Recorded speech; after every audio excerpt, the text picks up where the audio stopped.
Shalom saudara, dalam edisi Voice of Pentecost kali ini, kita akan membahas mengenai hati-hati dengan mulutmu. Pada tahun 1900-an di Amerika Serikat, pernah diadakan suatu penelitian terhadap dua keluarga untuk meneliti pengaruh perkataan dan karakter terhadap keturunan mereka. Secara mengejutkan, hasil yang didapat adalah keluarga Jonathan Edwards yang mendidik anak mereka sesuai perkataan firman Tuhan memiliki keturunan yang berhasil. Sedangkan keluarga Max Jukes yang tidak memperhatikan perkataan mereka sesuai dengan firman Tuhan memiliki keturunan yang buruk dan tidak berhasil. Hal ini membuktikan bahwa perkataan kita memiliki kuasa bagi masa depan kita. Yesaya 50 ayat 4 dikatakan, Tuhan Allah telah memberikan kepadaku lidah seorang murid, supaya dengan perkataan aku dapat memberi semangat baru kepada orang yang letih lesu. Setiap pagi ia mempertajam pendengaranku untuk mendengar seperti seorang murid. Pertanyaannya sekarang, bagaimana caranya agar lidah kita disebut sebagai lidah seorang murid? Yang pertama, mengendalikan setiap perkataan yang keluar dari mulut kita. Yakobus 3 ayat 5, 6, dan 8 berkata, demikian juga lidah, walaupun suatu anggota kecil dari tubuh, namun dapat memegahkan perkara-perkara yang besar. Lihatlah, betapapun kecilnya api, ia dapat membakar hutan yang besar. Lidah pun adalah api. Ia merupakan suatu dunia kejahatan dan mengambil tempat di antara anggota-anggota tubuh kita sebagai sesuatu yang dapat menodai seluruh tubuh dan menyalakan roda kehidupan kita. Sedang ia sendiri dinyalakan oleh api neraka. Tetapi tidak seorang pun yang berkuasa menjinakkan lidah. Ia adalah sesuatu yang buas, yang tak terkuasai, dan penuh racun yang mematikan. Hal ini harusnya menyadarkan kita bahwa dosa perkataan atau dosa lidah bukanlah sesuatu yang main-main. Daud sendiri menyatakan bagaimana dia memiliki tekad yang kuat untuk menjaga dirinya supaya jangan berdosa dengan lidahnya. Daud memberikan sebuah istilah menahan mulutnya dengan kekang, di mana kekang artinya melakukan kontrol, memegang kendali terhadap mulut atau perkataan kita. Memang bukan sesuatu yang mudah, tapi bukan merupakan hal yang mustahil karena dengan pertolongan dari Roh Kudus, kita pasti bisa melaluinya. Yang kedua, menyadari bahwa semua perkataan kita diperhatikan oleh Tuhan. Perkataan merupakan ekspresi hati dan ungkapan dari apa yang kita pikirkan. Tuhan melihat kita jauh ke lubuk hati kita yang terdalam. Ia mengetahui segala motivasi hati kita. Mungkin orang lain dapat kita bohongi dengan perkataan manis dan lembut yang sebenarnya hanya sekedar menutupi hati yang busuk atau pikiran yang jahat. Tapi Tuhan tidak dapat dibohongi. Daud menyatakan dalam Mazmur 139 ayat 4, sebab sebelum lidahku mengeluarkan perkataan, sesungguhnya semuanya telah kau ketahui, ya Tuhan. Dalam konteks dunia modern saat ini, di mana media sosial menjadi salah satu sarana komunikasi yang dipakai untuk mengungkapkan ide, pendapat, komentar, informasi, bahkan curahan isi hati, jari-jari kita sebagai alternatif lidah atau bisa dikatakan sebagai lidah yang menuliskan perkataan kita di medsos juga harus kudus. Jangan sampai jari-jari kita mengetikkan pesan hoax, yaitu berita sembarangan yang tidak terbukti kebenarannya, apalagi yang menimbulkan perpecahan, kebencian, kebingungan, bahkan penyesatan bagi orang-orang yang membacanya. Yang ketiga, mulut kita senantiasa memperkatakan firman dan puji-pujian. Salah satu cara efektif untuk menjaga agar kita tidak salah menggunakan perkataan adalah dengan menggunakannya secara benar, yakni dengan cara senantiasa memperkatakan firman Tuhan dan puji-pujian kepada Tuhan di setiap waktu, di setiap keadaan, di setiap situasi kepada semua orang. Sambil kita memuji-muji Tuhan, ingatlah apa yang Tuhan nyatakan melalui Yakobus dalam suratnya. Jikalau ada seorang menganggap dirinya beribadah, tetapi tidak mengekang lidahnya, ia menipu dirinya sendiri. Maka sia-sialah ibadahnya. Sebagai contoh, bila kita mengalami suatu kejadian yang kurang baik, kita tetap memperkatakan ucapan syukur kepada Tuhan dan bukannya bersungut-sungut, karena firman Tuhan berkata, mengucap syukurlah dalam segala hal. Yang keempat, menyelaraskan perkataan dengan perbuatan kita. Dalam 1 Yohanes 3 ayat 18 dikatakan bahwa kita harus mengasihi bukan hanya dengan perkataan atau dengan lidah saja, tetapi dengan perbuatan dan dalam kebenaran. Perkataan adalah sesuatu yang nyata dan dapat didengar secara nyata. Namun, ketika perkataan diucapkan untuk menyatakan perasaan kasih kepada seseorang, hal tersebut bisa menjadi sesuatu yang tidak berarti apa-apa jika tidak disertai dengan perbuatan nyata seperti yang dikatakan. Misalnya, ketika kita berkata bahwa kita mengasihi Tuhan dengan segenap hati, namun kita malas beribadah atau malas melakukan firman Tuhan, maka perkataan kita tidak bermakna sama sekali. Kita perlu menyelaraskan perkataan dengan perbuatan kita. Dengan demikian, membantu kita untuk berpikir sebelum berkata-kata. Amsal 18 ayat 20-21 mengingatkan bahwa hidup dan mati dikuasai lidah. Oleh sebab itu, kita perlu memperhatikan apa yang kita ucapkan. Biar dari mulut kita hanya keluar kata-kata yang membangun, bukan menghancurkan. Menguatkan, bukan melemahkan. Ingat, Amsal 18 ayat 20-21 juga berbicara mengenai apa yang kita ketik di sosial media. Biar perkataan dan postingan kita memuliakan nama Tuhan. Saudara, untuk penjelasan lebih lengkapnya dari tim teologi kami, jangan lupa untuk buka link yang ada di atas atau scan QR Code yang tersedia. Salam integritas, Tuhan Yesus memberkati.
Shalom jemaat Tuhan dan pengerja CK7 yang saat ini kita bersama-sama boleh beribadah lewat ibadah live streaming.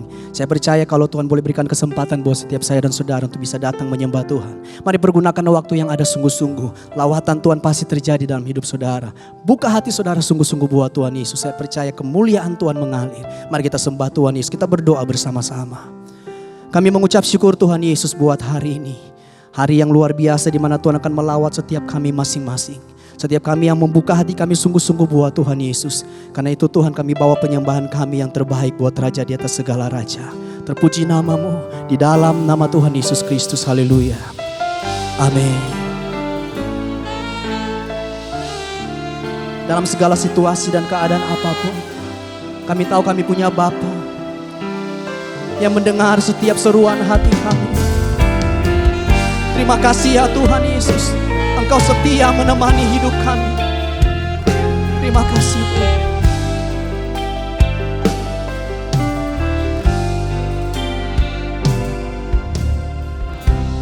Bapa kau mendengar seruan hatiku, tak pernah Kau lepaskan dari kasih-Mu.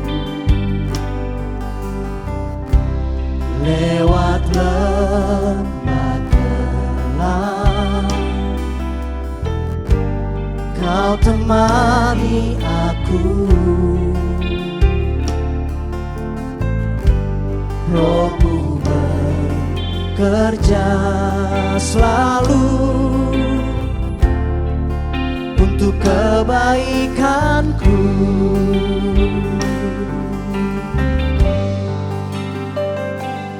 Mengalir kuasa dari tempat maha tinggi, Bapa kekal mulia, Kau hadir di sini. Memulihkan hati, menyembuhkan yang terluka. Ku kan tenang bersama-Mu Bapa.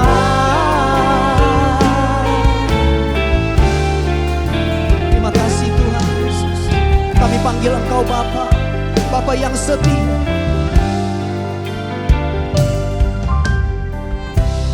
Bapa Kau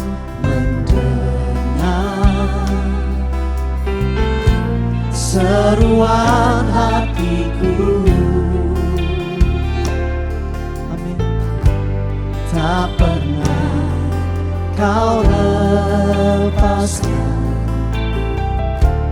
dari kasih-Mu.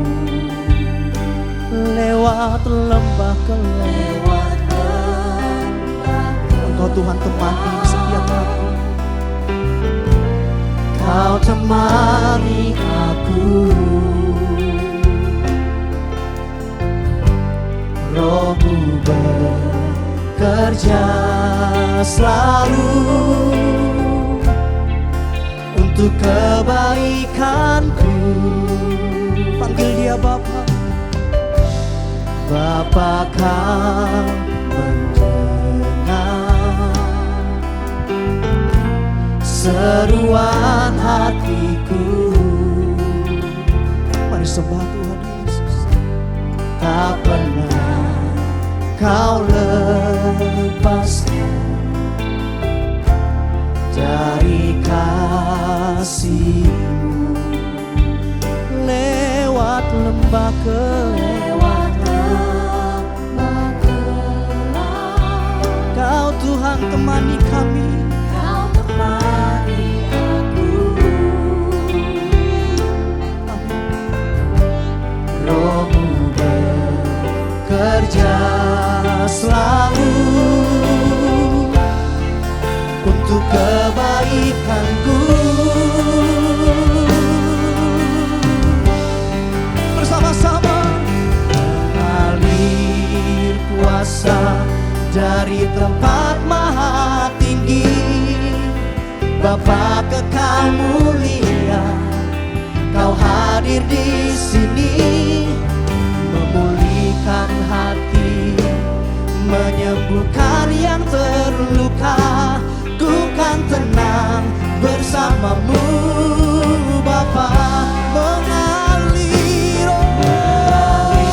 Tuhan dari tempat maha tinggi. Bapa kekal mulia, mari katakan dia Tuhan hadir, memulihkan hati, menyembuhkan yang terluka. Ku kan tenang bersamamu Bapa. Mari sekali lagi katakan, mengalir kuasa dari tempat maha tinggi. Bapa kekal mulia, Kau hadir di sini. Hati menyembuhkan yang terluka. Ku kan tenang bersamamu Bapa.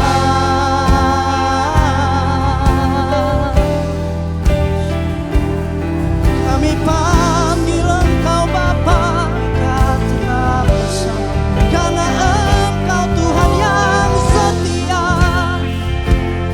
Tak pernah Kau lepaskan setiap kali, mendengar setiap doa kami. Haleluya.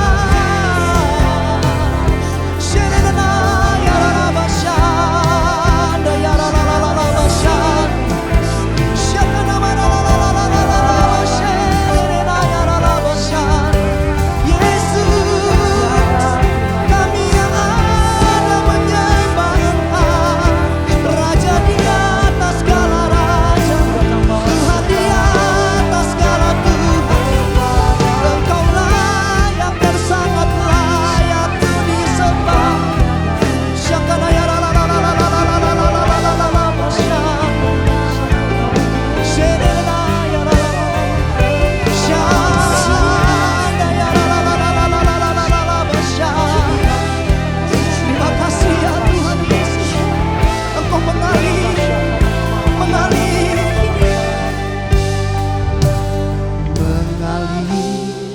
kuasa dari tempat maha tinggi. Bapa kekal mulia, Kau hadir di sini, memulihkan hati, menyembuhkan yang terluka. Ku kan tenang bersamamu Bapa, mengalir kuasa dari tempat. Mari sambil angkat tangan saudara, nikmati Tuhan Yesus di tempat engkau saudara masing-masing ada. Kau hadir di sini, memulihkan hati, menyembuhkan yang terluka. Ku kan tenang bersamamu Bapa, mengalir kuasa dari tempat maha tinggi. Yesus, Bapa kekal mulia, Engkau hadir di sini ya Tuhan. Menyembuhkan yang terluka. Ku kan tenang bersamamu Bapa.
Mari pengerja CK7 dan jemaat Tuhan yang beribadah melalui live streaming, bersama-sama kita bersepakat memperkatakan Mazmur 91 dan 2 Tawarik 7 ayat 13 dan ayat yang ke-14.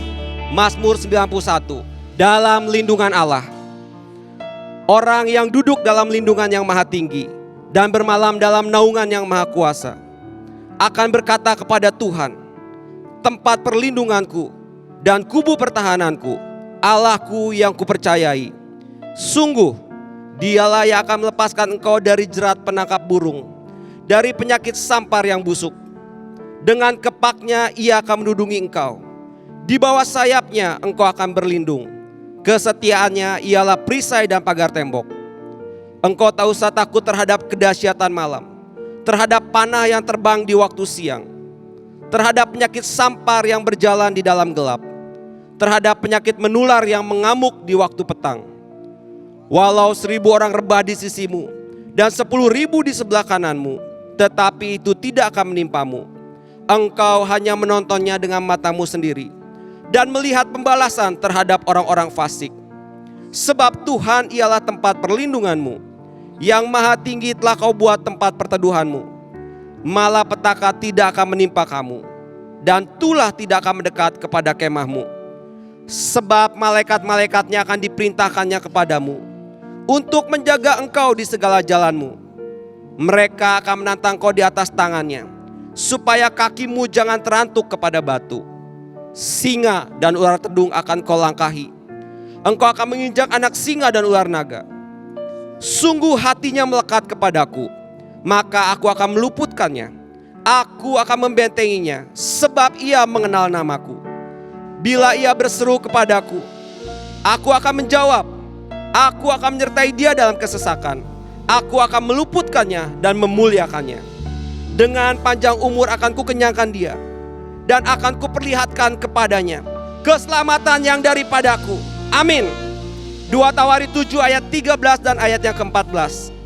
Bila mana aku menutup langit sehingga tidak ada hujan, dan bila mana aku menyuruh belalang memakan habis hasil bumi, dan bila mana aku melepaskan penyakit sampar di antara umatku, dan umatku yang atasnya namaku disebut merendahkan diri, berdoa dan mencari wajahku, lalu berbalik dari jalan-jalan yang jahat, maka aku akan mendengar dari surga dan mengampuni dosa mereka, serta memulihkan negeri mereka. Ibadah ini Tuhan, dari awal sampai akhir kami serahkan di dalam nama Bapa, Anak dan Roh Kudus, di dalam nama Juru Selamat umat manusia, Tuhan Yesus Kristus. Mari kita sorakan haleluya. Mari kita boleh berikan sorak-sorai yang paling dahsyat buat Allah kita. Sebab firman Tuhan berkata, bersyukurlah kepada Tuhan, sebab Dia baik, bahwasanya itu selama-lamanya kasih setianya. Dan setiap kami yang ada, kami siap berikan yang terbaik buat Raja di atas segala raja.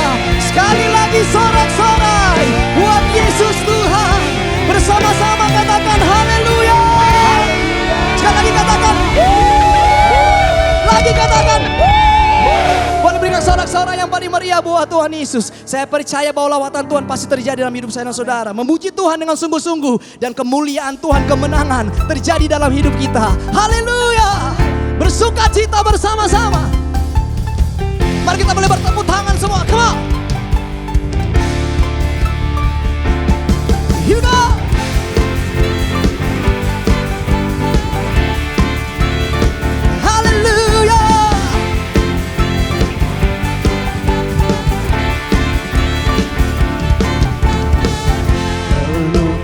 Cakrawala merangkai jagat raya, pencipta alam semesta.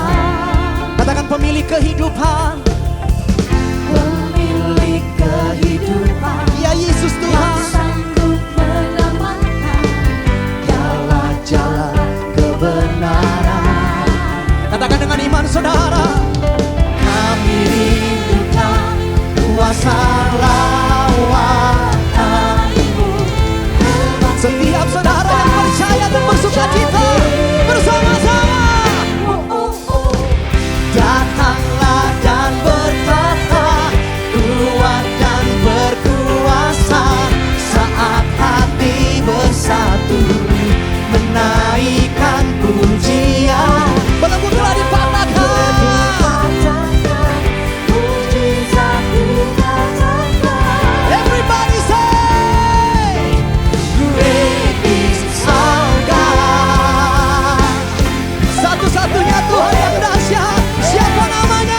Oh Tuhan Yesus, ini setiap pujian kami di dalam nama Yesus Kristus. Haleluya. Amin. Darah-Mu telah menyucikan setiap kami Tuhan. Oleh karena itu, kami layak datang menghadap kepada tahta kasih karunia-Mu.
Menyembahmu,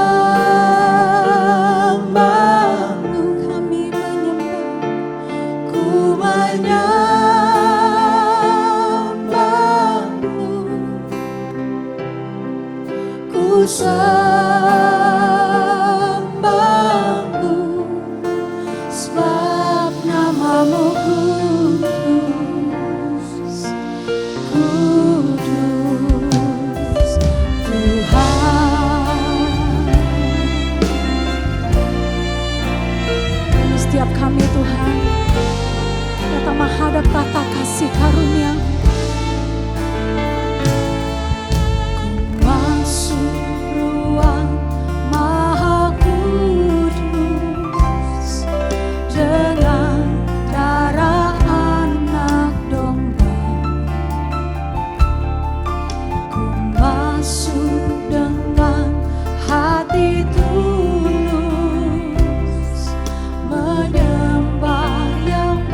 menyembahmu.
kasih karunia-Mu. Engkau melayakkan setiap kami menikmati segala yang terbaik bagi-Mu Tuhan. Shikanata kaya ralaba takaya ralaba syakara ralaba ralaba takaya ralaba ya ralabo.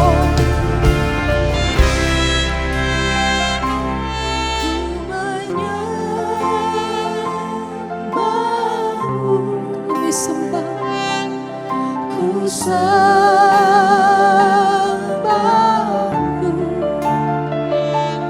ku menyembah-Mu,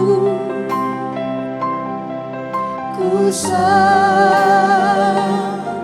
Sebab nama-Mu kudus, sebab nama-Mu kudus, kudus Tuhan, dan kami menyembah,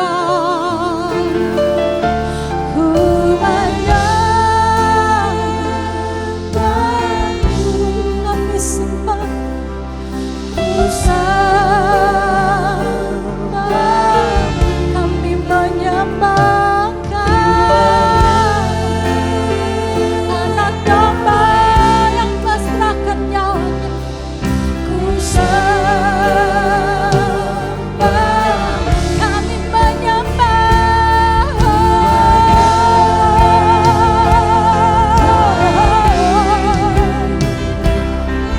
ku sembah, kami menyembah-Mu Tuhan.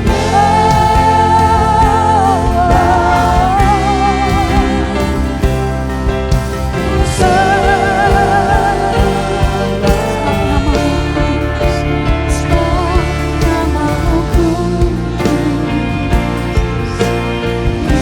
Kau layak terima segala pujian dan hormat dan kemuliaan ya Allah.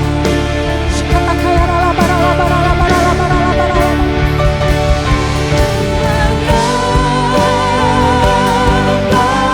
Ku sembah-Mu, ku sembah, kami menyembah-Mu,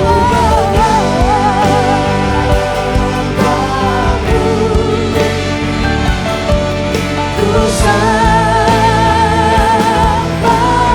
sebab Engkau kudus, sebab nama-Mu kudus, kudus, kudus, kuduslah Engkau, sebab Engkau Allah yang kudus.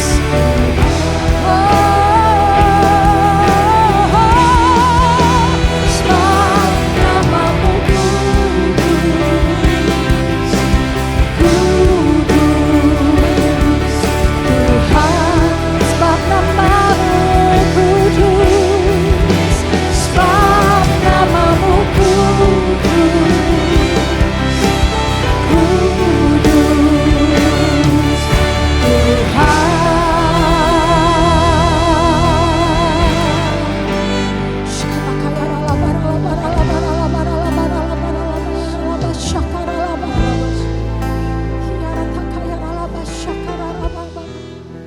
Shalom semuanya, buat sahabat-sahabat, buat juga jemaat-jemaat daripada GBI PRJ Group CK7. Pada hari ini kita boleh ada karena kasih anugerah Tuhan. Sebelumnya kita berdoa dulu ya. Selamat hari Minggu Tuhan, Happy Sunday Tuhan Yesus yang baik. Engkau ada di tempat ini dan kami percaya waktu kami datang ke hadapan-Mu dengan hati yang sungguh-sungguh haus dan lapar, maka Tuhan akan berbicara banyak pada setiap kami. Berikan pada kami hati seorang murid, telinga seorang murid, sehingga sungguh-sungguh fokus kami hanya untuk mendengarkan apa yang menjadi pesan Tuhan, merenungkan dan mempraktekkan. Terima kasih Tuhan Yesus yang baik. Aku juga secara pribadi tidak ada yang lebih. Semua kami mau belajar tentang Tuhan Yesus, tentang kasih-Mu, tentang kebaikan-Mu, tentang keselamatanmu, tentang pengertianmu, tentang pembelaanmu, tentang peluputanmu, tentang semuanya, all about you. Terima kasih Tuhan Yesus yang baik. Haleluya. Amin. Oke. Shalom semuanya sekali lagi. Ya, kita ada semua karena kasih anugerah Tuhan ya. Oke, kita akan masuk dalam firman Tuhan. Nah, kalau kita mau jujur, kita sekarang ini dalam menghadapi apa ya? Kita lihat sekarang begitu banyaknya hal-hal yang tidak pernah kita pikirkan ya. Sudah hampir setahun lebih tentang masalah pandemi ya. Kita lihat efeknya dari segi banyaknya orang yang sakit, bahkan juga angka kematian, bahkan juga dampak ekonomi, bahkan juga dampak rumah tangga banyak yang tergoncangkan, masalah kesehatan, masalah orang-orang yang kita kasih, yang kita kehilangan. Intinya Ini berbicara tentang hal yang tidak menyenangkan. Betul, karena memang dalam kehidupan ini, saat-saat sekarang ini kita sedang menghadapi apa yang namanya war, peperangan. Makanya kalau engkau dan saya hanya menjadi orang Kristen yang biasa-biasa, kita pasti akan kalah ya. Jangan anggap enteng. Ini adalah akhir daripada akhir zaman. Akan banyak hal-hal yang tidak pernah kita bayangkan terjadi. Akan terjadi masa sukar ya, peperangan, masalah sakit penyakit, masalah juga rumah tangga digoncangkan, masalah ekonomi, masalah hal-hal yang semuanya hal-hal yang tidak menyenangkan. Itu akan terjadi. Nah pertanyaan sekarang, apa yang harus kita lakukan menghadapi peperangan ini Bu Indri? Ambil M16 ya, atau kita pakai drone, atau kita pakai mungkin tenaga nuklir atau apapun ya. Betul, dalam peperangan memang itu dibutuhkan. Tapi hari ini bukan itu yang Tuhan ingin pesan pada kita menghadapi peperangan hari ini. Yang Tuhan inginkan itu dituliskan oleh Rasul Paulus ya. Rasul yang luar biasa yang dipakai oleh Tuhan. Yang hampir menulis lebih daripada setengah perjanjian baru. Artinya ini bicara tentang pesan yang sangat serius. Yuk kita buka Efesus 6 ayat 11 sampai dengan 14. Dikatakan kenakanlah seluruh perlengkapan senjata Allah supaya kamu dapat bertahan melawan tipu muslihat iblis. Sekali lagi saya sampaikan, dikatakan kenakanlah seluruh perlengkapan senjata Allah. Kalau sampai disuruh pakai perlengkapan senjata Allah, it means memang betul-betul ada peperangan, betul? Dan dikatakan supaya kamu dapat bertahan melawan tipu muslihat daripada si iblis ya. Jadi iblis tuh nggak menyerang langsung, dia pakai tipu muslihat seperti sekarang yang kita hadapi. Musuh kita tuh nggak kelihatan, betul? Si corona, si COVID nggak kelihatan, betul? Nah karena itu untuk kita bisa menghadapinya bagaimana? Tuhan mau kita memakai seluruh perlengkapan senjata Allah. Ya dikatakan ayat 12, karena perjuangan kita bukanlah melawan darah dan daging, tapi melawan pemerintah-pemerintah, melawan penguasa-penguasa, melawan penghulu-penghulu dunia yang gelap, melawan roh-roh jahat di udara. Betul, itu yang terjadi sekarang ya. Nah kalau begitu apa solusinya Bu Indri? Nah ini anaknya ikut Tuhan ya. Kalau ikut Tuhan ya, dikasih tahu Tuhan ini loh masalahmu anakku. Nah Tuhan kasih solution ya. Kalau dunia ya hanya cuma bisa kritik ya, hanya kasih komentar tapi nggak kasih solusi. Tapi kalau Tuhan kasih solusi, nah solusinya apa? Dikatakan ayat 13. Sebab itu ambillah seluruh perlengkapan senjata Allah supaya kamu dapat mengadakan perlawanan pada hari yang jahat itu dan tetap berdiri sesudah kamu menyelesaikan segala sesuatu. Jelas peperangan karena dikatakan tadi apa? Ambil seluruh perlengkapan senjata Allah, bukan gencatan senjata. Betul-betul kita dalam keadaan peperangan saat ini. Ayat 14.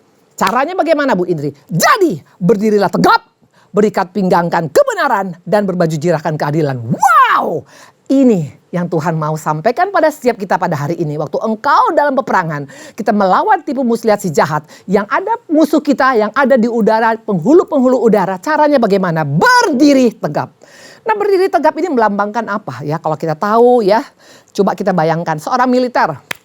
Seorang tentara, seorang prajurit, pernah nggak kita lihat memble? Kalau jalannya misalnya begini ya, nggak pernah ya. Biasanya itu mereka siap komandan, siap, begitu betul. Artinya memang mereka berdiri tegap. Nah artinya kalau engkau dan saya mau menghadapi peperangan, suka tidak suka, kita harus menjadi prajurit Allah ya. Nah kita akan lihat nanti ya. Mungkin kita bilang itu kebetulan Bu Indri. Yuk buka 1 Raja-Raja 9 ayat 22 ya. Ini adalah pesan kepada setiap anak-anak Tuhan. Di tempat ini kalau engkau sekedar hanya jadi Kristen saja, tapi engkau tidak menjadi prajurit yang Tuhan inginkan, tidak akan bisa bertahan menghadapi peperangan di akhir zaman ini. Dikatakan begini, tetapi orang Israel tidak akan ada yang dijadikan budak oleh Salomo ya. Dengarkan saya. 1 Raja-Raja 9 ayat 22. Tetapi orang Israel tidak ada yang dijadikan budak oleh Salomo. Melainkan mereka menjadi prajurit, pegawai, pembesar, perwira atau panglima atas pasukan kereta dan pasukan berkuda.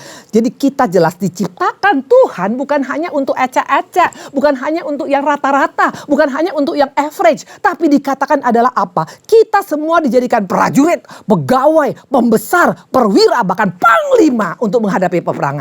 Ini firman Tuhan, bukan kata Ibu Indri. Nah ini privilege yang luar biasa. Jadi ini identitas kita yang sebenarnya hanya seringkali ya kita yang merubah identitas kita. False identity. Kita tidak pegang identitas yang Tuhan berikan. Yaitu kita seorang prajurit yang handal ya. Kenapa saya berkata begitu? Kita ingat peristiwa di kolam Bethesda. Tahu ceritanya ya? Di Bethesda itu dikatakan ada si lumpuh yang sakit 38 tahun, betul? Dia kalah total. Kalau menurut saya ini orang kalah total. Kenapa kalah total? Di sana di Bethesda dikatakan setiap kolamnya itu airnya bergoncang, malaikat turun, siapa yang pertama kali datang akan mendapatkan mujizat. Artinya itu banyak mujizat terjadi di sana. Tapi kenapa ini orang 38 tahun, brother sister ya. 38 tahun dalam keadaan lumpuh. Ini loser, ini pecundang ya. Kenapa? Mana buktinya bahwa dia adalah pecundang? Coba kita lihat Yohanes 5:7. Dia bukan prajurit yang handal. Jawab orang sakit itu padanya, Tuhan, tidak ada orang yang menurunkan aku ke dalam kolam apabila airnya mulai goncang. Sementara aku menuju ke kolam, orang lain sudah turun dari aku. Ini bukan prajurit sejati. Ini bukan the real victor. Kenapa bilang? Karena dia nggak bisa berdiri tegak. Dia hanya menikmatin ditilamnya saja 38 tahun. Karena apa? Terlalu mengasihani diri sendiri. Menyalahkan orang lain. Membanding-bandingkan dengan orang lain. Menuntut orang lain. Merasa diri paling sial. Ini bukan seorang prajurit. Kalau engkau seperti ini, makanya nggak heran kita akan lumpuh 38 tahun. Bahkan selama-lamanya akan lumpuh ya. Dan Tuhan nggak mau kita seperti itu ya. Pribadi pesimis, apatis, hidup tergantung orang, itu bukan identitas kita ya. Anak-anak Tuhan adalah apa? Prajurit, betul? Nah, hari ini mari kita lihat. Coba kita lihat contoh satu orang ini. Ini terus terang, ini adalah prajurit yang sejati. 1 Samuel 17 ayat 26. Coba kita lihat. 1 Samuel 17 ayat 26. Lalu berkatalah Daud pada orang-orang yang berdiri dekatnya, apakah akan dilakukan oleh orang yang mengalahkan orang Filistin itu dan yang menghindarkan cemooh dari Israel? Siapakah orang Filistin yang tidak bersunat itu sampai ia berani mencemooh barisan daripada Allah yang hidup?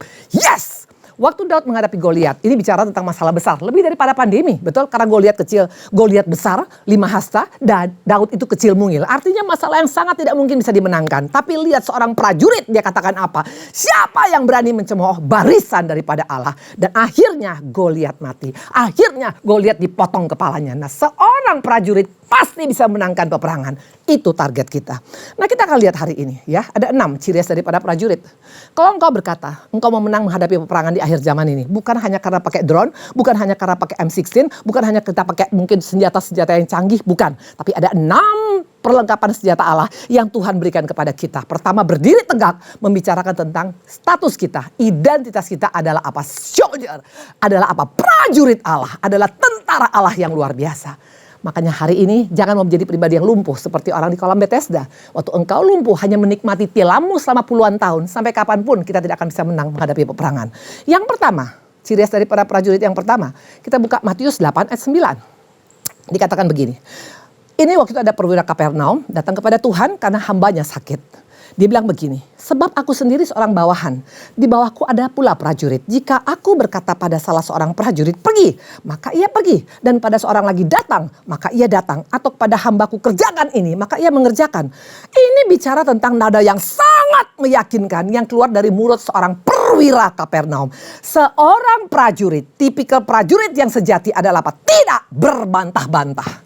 Waktu engkau masih berbantah-bantah, masih suka ngeles, masih suka menunda, masih suka berontak, masih belum mau dan rela. Itu bukan seorang prajurit. Karena prajurit terkenal dengan apa? Kepatuhannya. Itu seorang prajurit. Jadi kalau engkau berkata, saya mau menang menghadapi peperangan di akhir zaman. Tapi engkau tidak patuh. Bagaimana engkau bisa menang melawan peperangan? Karena seorang prajurit harus patuh. Disuruh maju, maju. Disuruh diam, diam. Disuruh mundur, mundur. Itu prajurit. Nah, kita akan lihat sekarang ya. Coba kita lihat. Mungkin kita bilang, ya siapa juga Bu Indri yang prajurit? Ya berarti orang mesti sekolah militer dong. No, gak ada hubungan dengan militer. Membuat engkau jadi seorang prajurit. Mana buktinya? Buka Kejadian 6 ayat 13 sampai dengan 15. Ini orang-orang yang di luar militer. Tapi mereka adalah prajurit yang sejatinya Tuhan. Maka mereka menang menghadapi apapun masalah yang dihadapinya. Kejadian 6 ayat 13 sampai dengan 15. Berfirmanlah Allah kepada Nuh. Aku telah memutuskan. Ini seorang Nuh. Kita tahu siapa Nuh? Petani. A farmer, dia bukan prajurit. Dia a farmer, petani anggur sampai matinya. Perhatikan, berfirmanlah Allah kepada Nuh, aku telah memutuskan untuk mengakhiri hidup segala makhluk. Sebab bumi telah penuh dengan kekerasan oleh mereka. Jadi aku akan memusnahkan mereka bersama-sama dengan bumi. Buatlah bagimu sebuah bahtera dari kayu gofir. Bahtera itu harus kau buat berpetak-petak. Dan harus kau tutup dengan pakal dari luar dan dari dalam. Beginilah engkau harus membuat bahtera itu. 300 hasta panjangnya, 50 hasta lebarnya, dan 30 hasta tingginya. Brother, sister, ini bukan bahtera kecil loh. Ini bahtera besar, betul? 300 dikatakan tadi kali berapa? Kali 50 kali 30. Ini besar, bahtera yang besar. Makanya semua binatang bisa masuk. Bahkan sepasang gajah, sepasang mungkin dinosaur, semua masuk ke sana. Ini bicara tentang proyek yang sangat besar dan yang sangat mustahil. Pertanyaan, apakah Nuh berdebat? Apakah Nuh bilang, bukan urusan saya Tuhan, ya nggak mungkin aja, orang saya seorang petani. No, ayat 22 perhatikan. Lalu Nuh melakukan semuanya tepat seperti yang diperintahkan Allah padanya. Demikianlah dilakukannya. Ini seorang prajurit. Artinya dia tidak berbantah-bantah. Nggak pakai logika, nggak bilang aduh Tuhan nanti dulu. Aduh Tuhan kan susah. Apalagi zaman dulu bangun bahtera tidak seperti zaman sekarang. Kalau sekarang itu banyak alat berat, banyak alat-alat canggih. Maka kita lihat sekarang gampang untuk bikin tol di mana-mana. Karena itu semuanya lengkap dengan peralatan yang canggih. Zaman dulu Nuh harus bawa kayu tuh dari bawah dibawa ke atas karena bangun bahteranya di atas bukit. Tapi Nuh lakukan semuanya tepat. Ini prajurit yang handal. Pada siapa Nuh? Kita tahu dikatakan Kejadian 9 ayat 20. Nuh menjadi petani. Dialah yang mula-mula membuat kebun anggur ya. Memang betul statusnya petani. Statusnya mungkin hanya cuman ibu rumah tangga. Statusnya mungkin hanya cuman orang sederhana. Tapi mental prajurit sejati. Dan akhirnya seisi keluarganya diselamatkan Tuhan. Waktu engkau dalam keadaan sekarang masih banyak berbantah-bantah. Mimpi kali kalau kita mau mengalami menang dalam peperangan ya.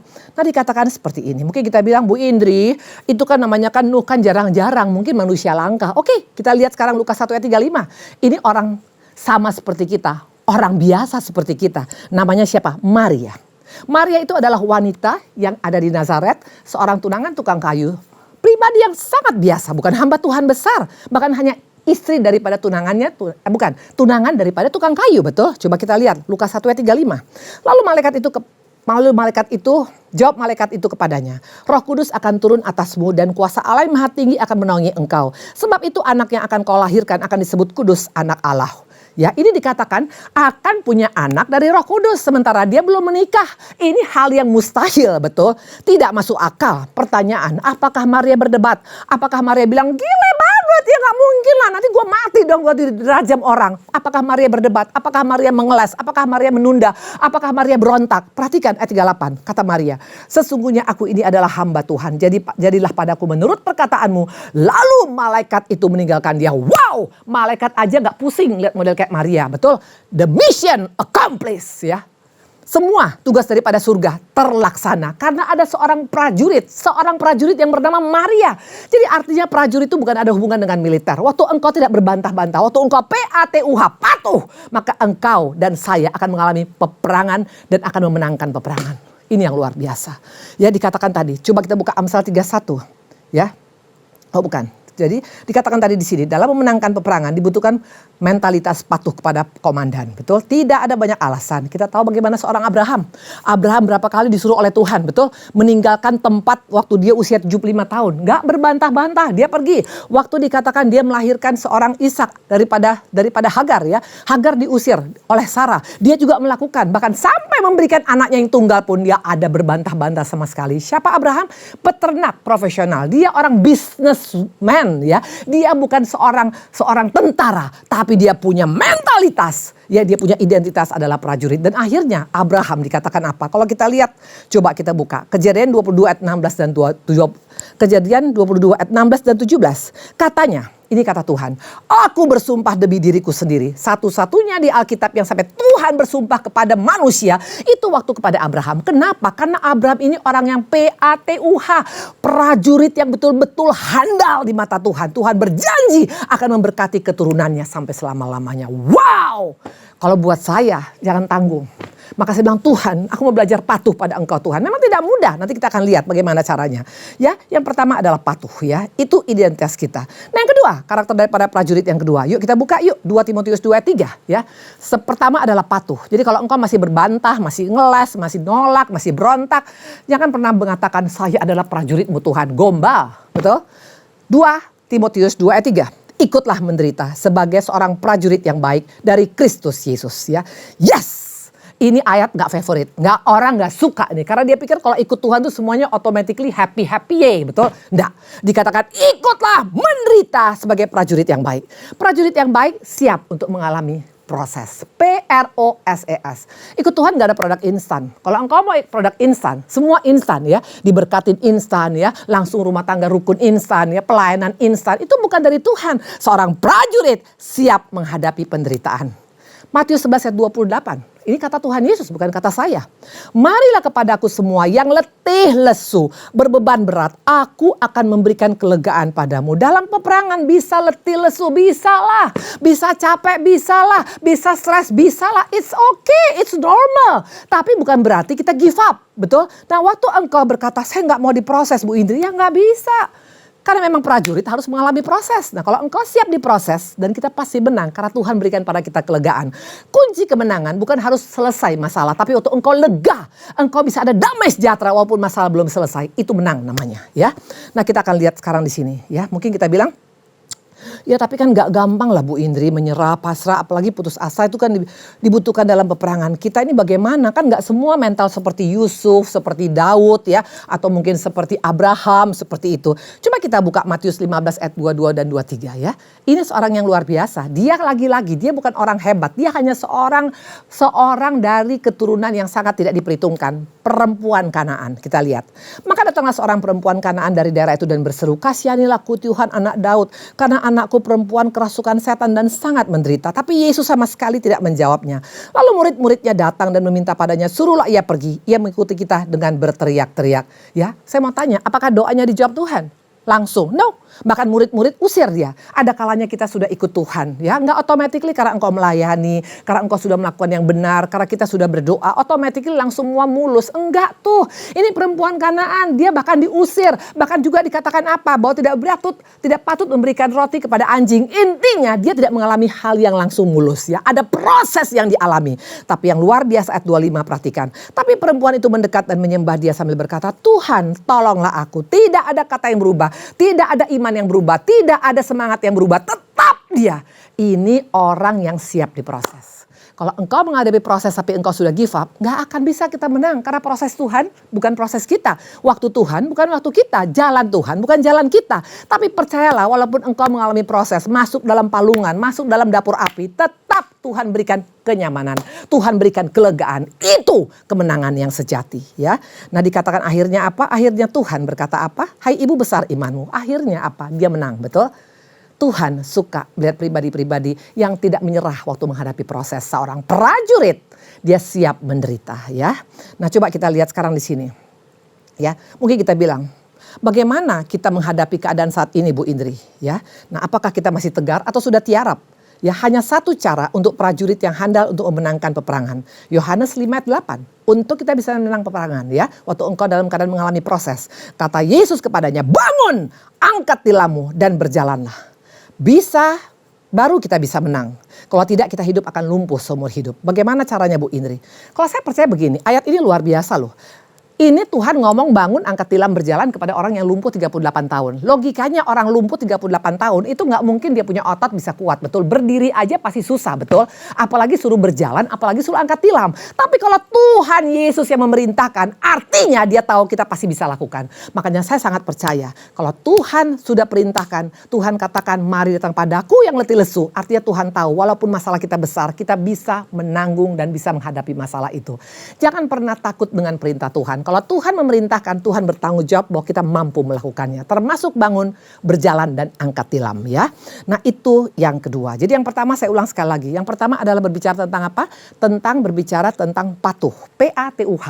Engkau seorang prajurit tapi engkau masih ngeles. Masih kita suka mengelak. Masih suka kita menunda. Masih kita suka berdalih. Itu tidak akan mungkin bisa menang melawan peperangan. Karena dikatakan tadi seorang prajurit ciri khasnya apa? Berdiri tegak. Jadi prajurit bukan karena baju militernya, tapi waktu engkau punya sikap berdiri tegak. Bukti orang berdiri tegak pertama adalah patuh.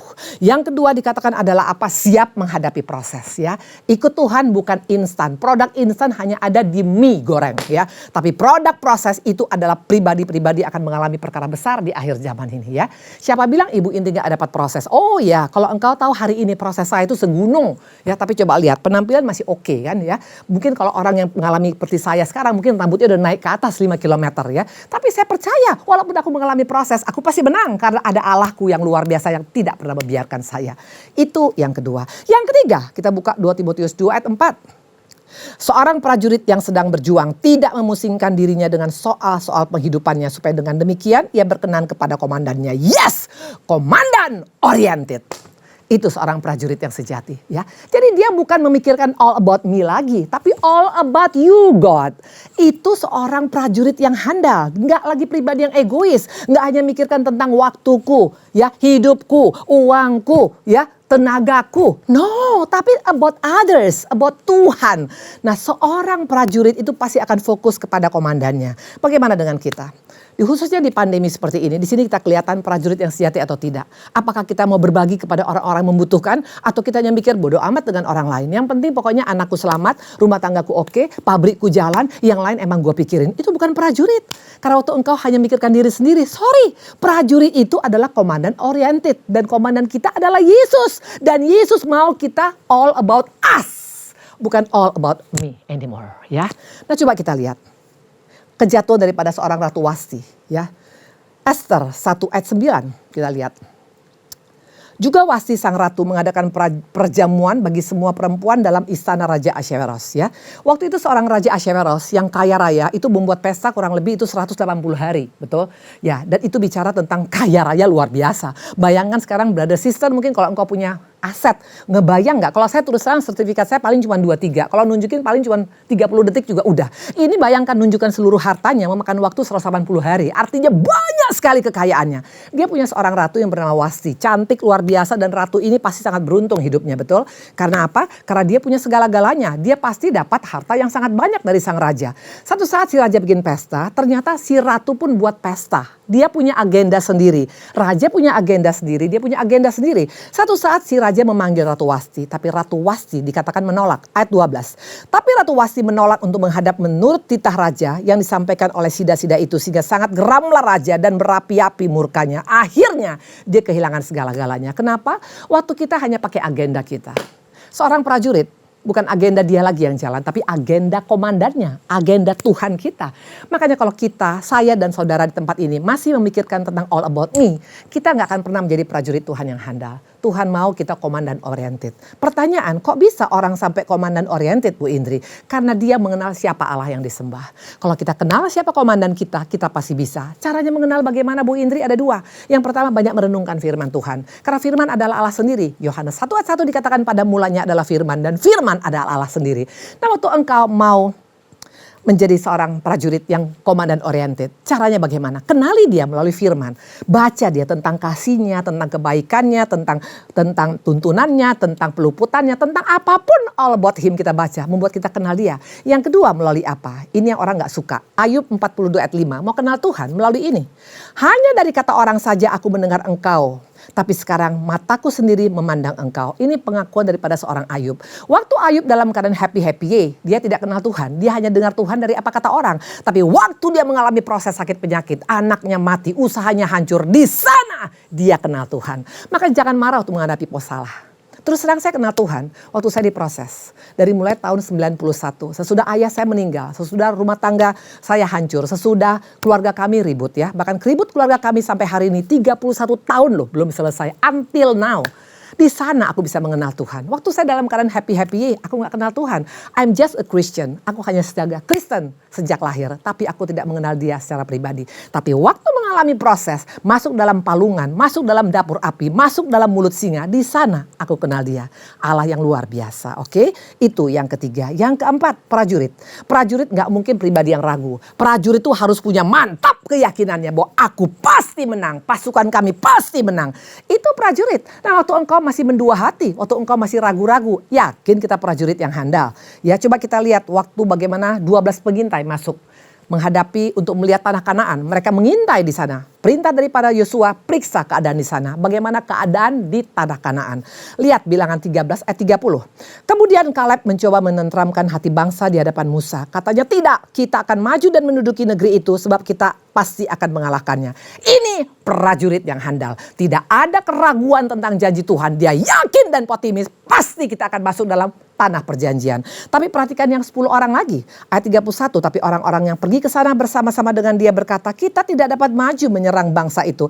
Karena mereka lebih kuat dari kita. Jangan izinkan apa yang kau lihat, apa yang kau dengar menjadi iman kita. Iman kita adalah iman yang percaya pada janji Tuhan. Itu membuat kita tidak ragu. Hati-hati dengan produk mendua hati. Mendua hati, bimbang, ragu-ragu, tidak akan mungkin kita bisa menang menghadapi peperangan ini. Khususnya menghadapi peperangan saat ini ya. Dan dikatakan tadi adalah keyakinan. Yang kelima, prajurit tipikalnya adalah apa? Disiplinnya, betul. Kita lihat bagaimana seorang prajurit itu, saya masih ingat waktu saya pernah punya saudara, seorang tentara, itu saking dia betul-betul lagi dalam keadaan mereka mungkin lagi harus bersiap-siap. Tidur juga pakai sepatu tentara gitu loh. Artinya mereka betul-betul dikatakan dalam keadaan disiplin, betul. Bangun pagi jam berapa? Nggak ada tentara bangun jam 12 siang masih begitu. Nggak pernah saya lihat, betul. Pagi-pagi sudah bangun, sudah lari, sudah olahraga, semua segala macam. Intinya mereka punya disiplin. Nah, engkau dan saya berkata kita prajurit, disiplin kita adalah apa? Kita buka Daniel 6 ayat 10. Kalau engkau tidak punya disiplin ini, tidak akan mungkin bisa menjadi prajurit yang handalnya Tuhan. Daniel 6 ayat 10, demi didengar Daniel bahwa surat perintah telah dibuat, pergilah ia ke rumahnya dan dari kamar atas ada tingkap-tingkap yang terbuka ke arah Yerusalem. 3 kali sehari ia berlutut, berdoa serta memuji Allah seperti yang biasa dilakukannya. Yes! Ini prajurit yang handal. Disiplin doanya nggak main-main. Tidak tergantung sikon. Nggak waktu dalam keadaan diberkati baru Tuhan terima kasih luar biasa. No. Regardless apapun. 3 kali sehari dia berikan waktu untuk masuk hadirat Tuhan. Makanya seorang yang punya disiplin doa itu bisa terkonek langsung dengan kerajaan surga. Makanya ciri khasnya tenang menghadapi masalah. Kita lihat bagaimana seorang Abraham waktu menyerahkan Ishak. Dia bisa tenang. Bagaimana seorang Daniel waktu menghadapi dapur api bisa tenang. Kok bisa tenang Bu Indri? Ya jelaslah orang dia punya disiplin doa yang luar biasa. Seorang yang suka berdoa, ketenangan menjadi gaya hidup dia. Ada ketenangan, ada damai sejahtera. Bagaimana dengan kita? Jam-jam doa kita pada saat ini, mari kita tingkatkan ya. Nah dikatakan, kalau dalam Amsal 31, ciri khas daripada wanita cakapnya Tuhan. Bukan karena dia cantik, bukan karena dia keren. Tapi dikatakan pada malam hari pelitanya tidak padam. Ya, tingkatkan kita punya kedisiplinan ya. Ini waktunya khususnya pandemi ini. Ada banyak waktu kita dengan work from home ya. Bekerja di rumah ya. Kalau dulu mungkin masih sibuk luar biasa. Mumpung sekarang pandemi tingkatkan. Agar kita bisa tenang menghadapi apapun. Karena akan banyak goncangan dan goncangan akan terjadi di akhir zaman ini. Dan yang terakhir, seorang prajurit itu pasti self controlnya kuat. Karena seorang prajurit kalau sumbu pendek itu punya senjata. Gak ada salah, orang mungkin hanya nyenggol dia, bom, langsung ditembak. Tapi seorang prajurit yang sejati itu punya self control yang kuat. Mungkin kita bilang berarti orang-orang hebat aja dong Bu Indri yang bisa self control. No, penguasaan diri adalah ciri khas daripada buah roh yang terakhir. Kalau engkau dan saya berkata kita prajurit, penguasaan diri harus kita milikin. Kita lihat bagaimana kehidupan daripada dua orang wanita ini. Kita tahu ceritanya seorang Rahel dan seorang Lea, betul? Lea itu dikatakan wanita yang sangat biasa. Dan dikatakan Rahel wanita yang cantik. Saya percaya semua wanita pasti suka yang menjadi seorang Rahel. Kenapa bilang? Rahel cantik dan dicintai oleh Yakub. Yakub ini adalah pribadi yang sangat cinta abis pol kepada seorang Rahel, betul? Siapa Yakub? Kalau dia mungkin orang-orang biasa, kita anggap ya biasa-biasa Bu Indri. Dia bukan orang biasa. Dia rich-richnya Israel. Kenapa saya bilang engkongnya itu orang kaya Abraham. Bapaknya itu Ishak orang kaya. Artinya itu double kekayaan. Nah sementara dia cinta mati pada Rahel sampai kerja 14 tahun. Harusnya kita bilang begini, aduh si Rahel mimpi apa ya waktu dia lahir ya. Dia orang yang paling beruntung, betul. Sementara Lea pasti kita bilang kasihan ya dia ya hidupnya. Sampai dipaksa kawin dengan seorang Yakub yang gak dicintai. Dan bukan hanya itu. Sampai dia punya anak 6 tidak pernah dicintai oleh seorang Yakub loh. Bayangkan pertanyaan, apakah gara-gara ini membuat seorang Lea ngamuk, marah, emosi sama Tuhan, emosi sama papanya? No. Kalau kita lihat dari lahir anak pertama dia, coba kita lihat ya, dia punya anak 6 anak laki-laki dan tidak pernah dicintai oleh suaminya. Perhatikan Kejadian 29 ayat 31 sampai dengan 35. Ketika Tuhan melihat bahwa Lea tidak dicintai, dibukanya kandungannya, tapi Rahel mandul. Ya Tuhan nanti sampai tahu, surga sampai tahu.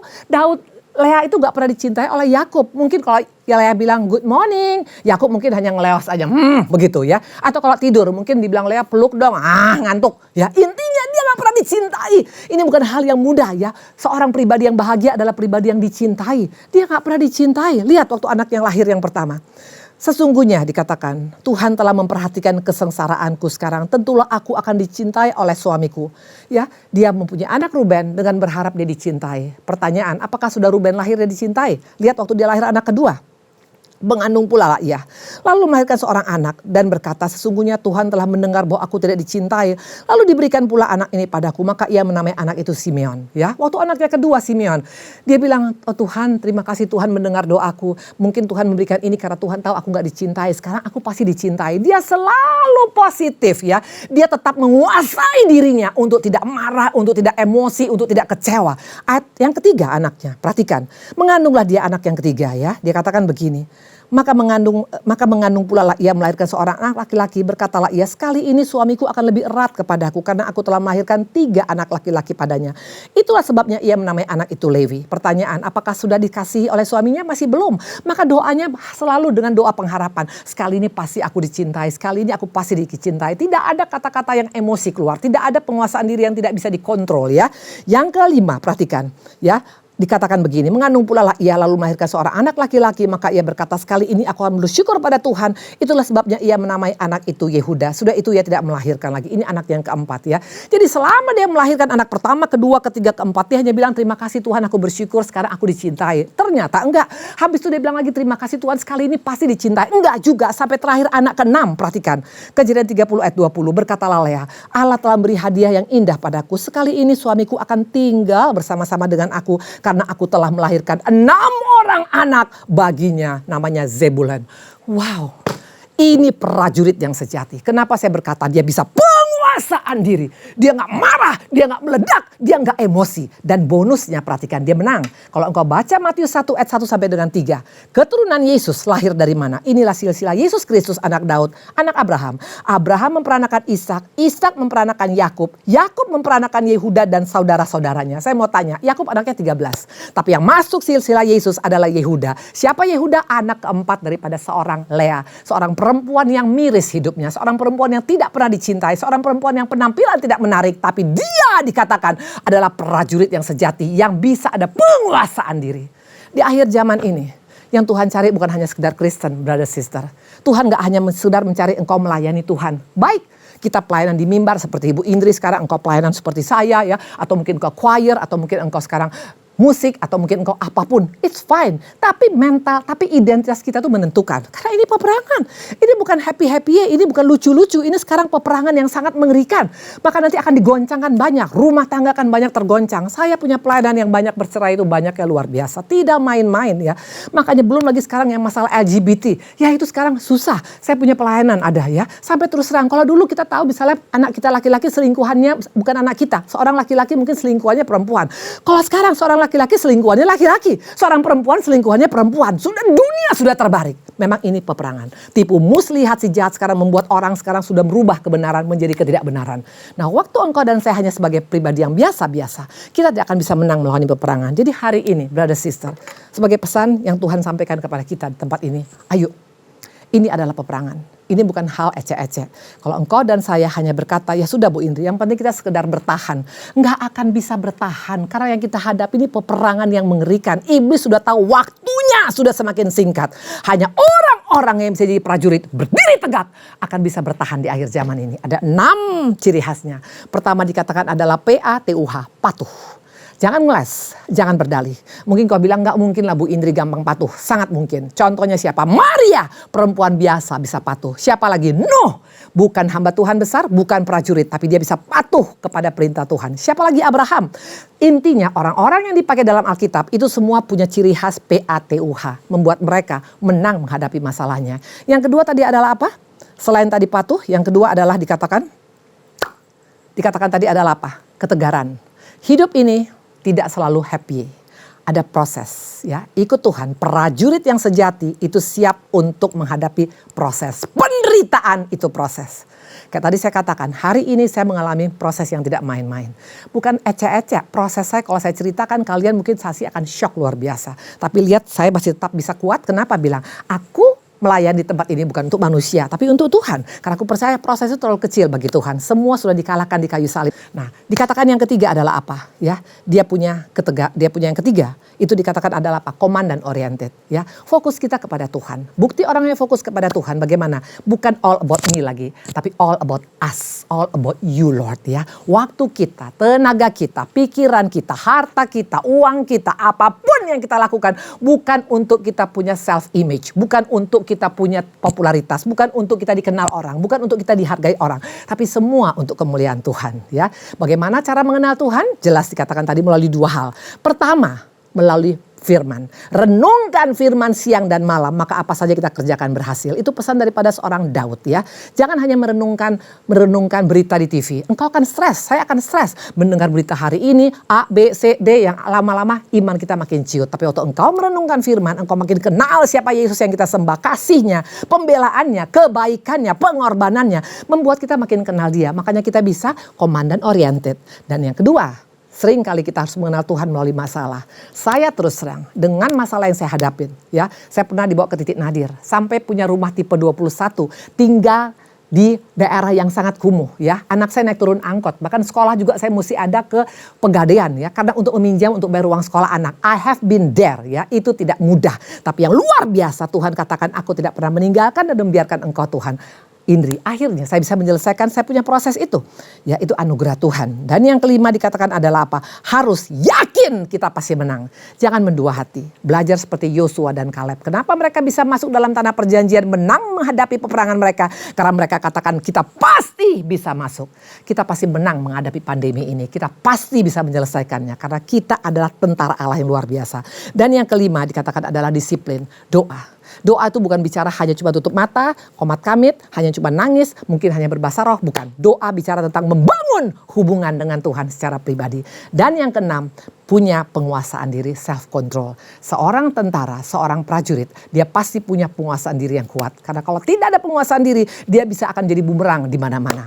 Nah, hari ini pesan Tuhan sudah kita dengar, saya percaya semua kita diberkati Tuhan. Kita akan berdoa. Tuhan Yesus yang baik, terima kasih. Apapun yang kami dengar hari ini, tidak hanya kami sekedar masuk kanan keluar kanan, tapi kami mau praktekkan dalam hidup kami Tuhan. Kami tahu hidup ini adalah peperangan, bukan peperangan yang biasa-biasa. Peperangan di akhir zaman ini akan banyak sekali casualty, akan banyak korban, akan banyak hal-hal yang tidak menyenangkan. Dan kami tidak mau termasuk salah satu korban. Caranya Tuhan, Kau sudah ajarkan berdiri tegak menjadi prajurit. Terima kasih Tuhan, kami percaya semua anak-anakku sudah mendengar dan kami mau praktekkan dalam hidup kami. Dalam namamu kami mengucap syukur. Haleluya. Amin. Tuhan berkati. Kemuliaan bagi Allah di tempat yang maha tinggi. Kemuliaan bagi Yesus, Tuhan yang memerintah atas segalanya, Raja segala Raja, Tuhan yang memerintah, Tuhan yang memerintah atas segalanya, Raja segala Raja, Kau Tuhan, Tuhan yang memerintah atas segalanya, Raja segala Raja. Kami bersyukur buat setiap firman yang sudah ditaburkan. Kami percaya menjadi kekuatan bagi setiap kami. Terima kasih Tuhan Yesus, hanya dalam nama-Mu kami sudah berdoa dan mengucap syukur. Amin. Mari untuk selanjutnya sama-sama kita akan menyaksikan news untuk 1 minggu ke depan. Shalom. Gembala dan seluruh pengerja CK7 serta Jemaat Tuhan mengucapkan terima kasih kepada Ibu Evangelis Indri Pardede yang telah memberkati kita semua melalui penyampaian pesan firman Tuhan pada hari ini. Tuhan Yesus memberkati Ibu dan keluarga berlimpah-limpah. Bagi jemaat yang membutuhkan rangkuman serta slide khotbah pada hari ini, dapat menghubungi WhatsApp di 0877 2300 5577. Berikut kami sampaikan beberapa pengumuman. Ibadah Raya live streaming minggu depan tanggal 18 April 2021 akan dilayani oleh Bapak PDM Doni Lubianto pada pukul 7 pagi, pukul 9, pukul 11.30, pukul 2 siang, dan pukul setengah 5 sore. Ibadah tersebut akan disertai dengan ibadah secara online mulai pukul 7 pagi untuk ibadah Mandarin Service, ibadah dewasa muda atau Young Adult, Youth dan Junior Bahasa Indonesia, ibadah anak bahasa Inggris dan bahasa Indonesia, serta ibadah anak berkebutuhan khusus di channel YouTube yang sama, GBPRJ CK7. 316 Youth Ministry English Service pada hari Sabtu tanggal 17 April 2021 pukul 4 sore akan dilayani oleh Pastor Joshua Artono dengan tema sepanjang bulan April, Waitlisted. 316 Youth Ministry diperuntukkan bagi anak muda dari umur 12 sampai dengan 24 tahun. Mari kami mengundang anak muda untuk bergabung mengikuti online service tersebut di YouTube channel GBPRJ CK7. Persembahan umum, kolekte perpuluhan, ucapan syukur, dan lain-lain dapat dilakukan melalui e-banking, mobile banking, ATM maupun online di website rekening persembahan CK7, BCA Cabang Tamrin dengan akun 206-333-8222 atas nama GBPRJ. Persembahan dapat juga diberikan melalui QRIS dengan QR Code terlampir. Firman Tuhan di 2 Korintus 9 ayat 7 berkata, "Hendaklah masing-masing memberikan menurut kerelaan hatinya, jangan dengan sedih hati atau karena paksaan, sebab Allah mengasihi orang yang memberi dengan sukacita." Gembala mengajak kita semua pengerja maupun jemaat untuk tetap setia membangun hubungan intim dengan Tuhan melalui doa fajar pada pukul 4.40 pagi setiap hari Senin sampai dengan Sabtu, dan menara doa pada pukul 3 sore sampai dengan pukul 9 malam pada setiap hari Senin sampai dengan hari Sabtu via aplikasi Zoom. Agar kita semua luput dari pandemi COVID-19, krisis ekonomi, masalah keluarga, dan lain-lain. Dapatkan link Zoom doa fajar dan menara doa untuk bulan April 2021 dengan menghubungi WhatsApp di 0877 2300 5577. Sesuai arahan Gembala Sidang GBI Jalan Gatot Subroto, Bapak Pendeta Dr. Insinyur Niko Nyotor Harjo, bahwa mulai tanggal 13 April sampai dengan tanggal 12 Mei 2021, kita akan mengikuti doa puasa bersama. Tujuan dari doa puasa tersebut adalah untuk mendoakan keamanan NKRI Damailah Indonesiaku, penyelesaian pandemi COVID-19, ancaman resesi ekonomi global, pencurahan Roh Kudus secara besar-besaran dan menyeluruh di era Pentakosta ketiga, penyelesaian amanat agung Tuhan Yesus. Doa puasa ini wajib untuk pelayan jemaat dan aktivis, serta dihimbau untuk para jemaat. Jenis puasa ditentukan oleh masing-masing pribadi. Mari kita ambil bagian dalam unity dalam doa puasa bersama ini. Produk dan jasa Anda bagus namun bisnis tidak juga berkembang. Persaingan market kian tajam yang membuat Anda terpaksa ikut banting harga. Kenalilah market Anda dengan strategi penawaran yang tepat yang akan membuat calon pelanggan rela antri untuk membeli produk Anda. Mari, hadirilah serial coaching webinar yang akan mengubah bisnis Anda selamanya. Kami mengundang Bapak Ibu untuk mengikuti webinar MOI GBPRJ Group CK7 yang akan diadakan melalui Zoom pada hari Senin tanggal 12 dan 26 April 2021, pukul setengah 8 malam sampai dengan pukul 9 malam. Dengan narasumber Coach Yohanes G. Pauli. Beliau adalah pemenang Global Awards winning Business Coach dan founder of Retio Practical Business Coaching. Dengan topik Business Growth and Marketing Transformation, dengan subtema pada tanggal 12 April, Business Growth Transformation dan 7 strategi meningkatkan sales berlipat ganda. Pada tanggal 26 April, Marketing Transformation dan 6 langkah praktis membuat customer antri. Webinar ini gratis. Untuk info lengkap dan link serta user ID dapat menghubungi nomor WhatsApp yang tertera di layar Bapak Ibu sekalian. Unit Pelayanan Jemaat kembali mengadakan kelas online via Zoom untuk bimbingan pranikah. Bagi Bapak Ibu yang merencanakan akan melangsungkan pemberkatan nikah, harap dapat mendaftarkan diri dan mengikuti kelas tersebut. Untuk info lengkap dan pendaftaran dapat menghubungi nomor WhatsApp yang tertera di layar Bapak Ibu sekalian.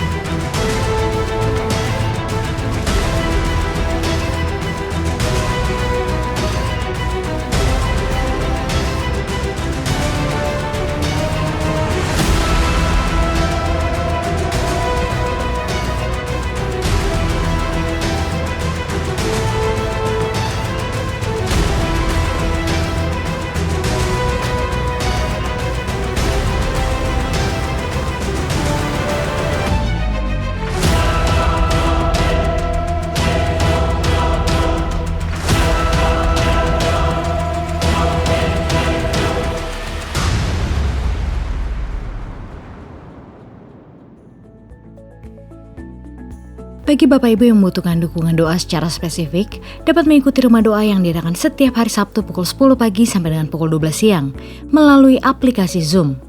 Dan untuk link user ID serta password, dapat menghubungi nomor WhatsApp yang tertera di layar Bapak Ibu sekalian. Sekian pengumuman untuk hari ini, Tuhan Yesus memberkati kita semua. Mari pengerja CK7 dan jemaat Tuhan yang beribadah melalui live streaming. Sebelum kita berdoa syafaat, bersama-sama kita memperkatakan apa yang dimaksud dengan Pentakosta ketiga. Karena kita percaya, maka terjadi di dalam kehidupan kita. Firman Tuhan berkata di dalam 2 Korintus 4 ayat yang ke-13. Namun karena kami memiliki roh iman yang sama, seperti ada tertulis, aku percaya, sebab itu aku berkata-kata. Maka kami juga percaya, sebab itu kami juga berkata-kata. Pentakosta ketiga. 1. Pentakosta ketiga adalah pencurahan Roh Kudus yang dahsyat di zaman ini, melebihi yang terjadi di Azusa Street. 2. Pentakosta ketiga akan mengakibatkan penuaian jiwa yang terbesar. Dan yang terakhir, sebelum Tuhan Yesus datang kembali. 3. Pentakosta ketiga akan membangkitkan generasi Yeremia, yaitu anak-anak muda yang dipenuhi Roh Kudus, cinta mati-matian kepada Tuhan Yesus, tidak kompromi terhadap dosa, dan akan bergerak untuk memenangkan jiwa. 4. Pentakosta ketiga lahir di Indonesia dan bergerak ke bangsa-bangsa. Gerakan ini dari timur ke barat dan akan kembali ke Yerusalem. 5. Pentakosta ketiga akan memberikan kuasa untuk menyelesaikan amanat agung, dan setelah itu Tuhan Yesus datang kembali. Dan mari pengerja dan jemaat Tuhan, bersama-sama kita berdoa syafaat. Bapa, dikuduskanlah namamu, datanglah kerajaanmu atas Indonesia. Kami bersyukur untuk hari ini. Terima kasih Tuhan Yesus, Engkau baik, sungguh baik dan teramat baik bagi kami semua. Bapa, di dalam nama Tuhan Yesus Kristus, kami menaikkan doa bagi bangsa kami Indonesia. Kami memperkatakan firman Tuhan, bahwa Indonesia akan penuh dengan pengetahuan tentang kemuliaan Tuhan, seperti air yang menutupi dasar lautan.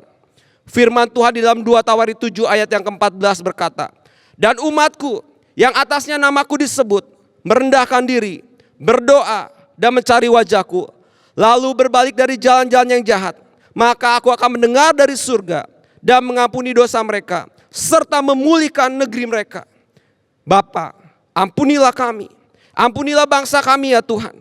Kiranya Engkau memulihkan negeri kami dari segala penyakit sampar, virus corona, dan malapetaka. Dan setiap orang yang berseru kepada Tuhan Yesus akan diselamatkan. Kami berdoa untuk program vaksinasi yang sedang berjalan di bangsa ini. Kiranya berjalan dengan tertib dan lancar. Kami berdoa untuk Bapak Presiden dan Wakil Presiden, Bapak Jokowi dan Bapak Ma'ruf Amin, diberikan hikmat untuk mengambil setiap keputusan atas bangsa Indonesia sesuai dengan kehendak Tuhan. Kami berdoa untuk tim medis yang bertugas menangani wabah COVID-19. Kiranya mereka mendapat vaksin yang terbaik dan perlindungan darah anak domba Allah yang kudus, menutup bungkus mereka dan keluarga mereka. Engkau memberikan kepada mereka kesehatan yang prima. Kami berdoa Tuhan untuk hamba-Mu yang telah menyampaikan kebenaran firman Tuhan dalam ibadah hari ini. Tuhan Yesus memberkati pelayanan dan keluarga hamba-Mu berlimpah-limpah. Kami berdoa untuk Bapak Gembala Sidang Paniko. Tuhan, Kau memberkati kesehatan, keluarga dan pengembalaan hamba-Mu, sehingga terus dipakai sebagai the messenger of the third Pentecost untuk menyelesaikan amanat agung Tuhan Yesus Kristus. Kami berdoa untuk Bapak Gembala CK7 Dr. Yanto. Tuhan, Kau memberkati kesehatan, memberkati keluarga, Ibu Olivia, anak-anak, anak mantu dan cucu-cucu diberkati Tuhan. Tuhan, Engkau menjadi perisai dan penolong atas hamba-Mu dan keluarga. Engkau juga memberkati pengembangan hamba-Mu di CK7 untuk menjadikan kami semua di CK7 umat yang layak di hadapan Tuhan. Kami berdoa untuk GBI, Church of God, Ora Robert University, dan WEA dipakai Tuhan untuk memenangkan jiwa-jiwa. Kami berdoa untuk bangkitnya generasi Yeremia di CK7. Tuhan, pakai mereka dengan dahsyat di dalam nama Tuhan Yesus Kristus. Kami berdoa Tuhan untuk setiap pengerja dan jemaat Tuhan yang beribadah pada hari ini, yang membawa persembahan kepada Tuhan, baik persembahan sulung, persembahan persepuluhan, dan persembahan khusus lainnya. Tuhan Yesus memberkati berlimpah-limpah. Kami berdoa Tuhan, bagi umat-Mu yang sedang sakit, Tuhan Engkau sudah sembuhkan di dalam nama Tuhan Yesus Kristus. Yang berbeban berat, Tuhan Engkau sudah memberikan kelegaan. Yang membutuhkan jawaban, Tuhan Engkau sudah memberikan jawaban. Dan setiap umat Tuhan diluputkan dari krisis ekonomi global dan sakit penyakit di dalam nama Tuhan Yesus Kristus. Dan mari kita menyiapkan hati kita, mengangkat kedua belah tangan kita untuk menerima berkat melalui Gembala CK7. Terimalah berkat yang berlimpah-limpah dari Allah Bapa, kasih karunia di dalam anaknya yang tunggal, Yesus Kristus, persekutuan yang manis dengan Roh Kudus menyertai kita mulai saat ini, sampai Tuhan Yesus datang untuk kedua kalinya, menjemput kita di awan-awan yang permai, bahkan untuk selama-lamanya. Semua yang percaya katakan amin. Tuhan pasti memberkati Anda yang memiliki hati yang melekat kepada Tuhan serangan pandemi COVID-19. God bless you all.